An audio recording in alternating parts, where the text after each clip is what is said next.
প্রধানমন্ত্রী, সাবেক প্রধানমন্ত্রী খালেদা জিয়া, ওনারও তো আইনগত কিছু বিষয় ছিল, কিন্তু ওনার ক্ষেত্রে তো সেই আইনগত বিষয় ফলো না করে রাষ্ট্রপতির স্টেটমেন্টের মধ্যে দিয়ে তো ওনার জামিন হয়েছে।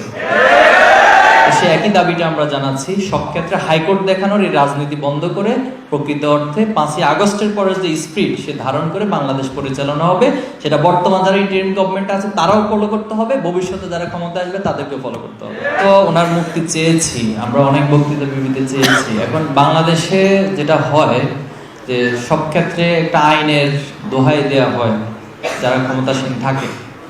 তো এটি আজহারুল ইসলাম ভাইয়ের ক্ষেত্রে আইনের বিষয়টা যারা মন্ত্রণালয়ে আছে তারা দেখাচ্ছে। এখন সেম কোশ্চেনটা আমারও, তাহলে যিনি এতদিন মানে আমাদের প্রধানমন্ত্রী, সাবেক প্রধানমন্ত্রী খালেদা জিয়া, ওনারও তো আইনগত কিছু বিষয় ছিল, কিন্তু ওনার ক্ষেত্রে তো সেই আইনগত বিষয় ফলো না করে রাষ্ট্রপতির স্টেটমেন্টের মধ্যে দিয়ে তো ওনার জামিন হয়েছে।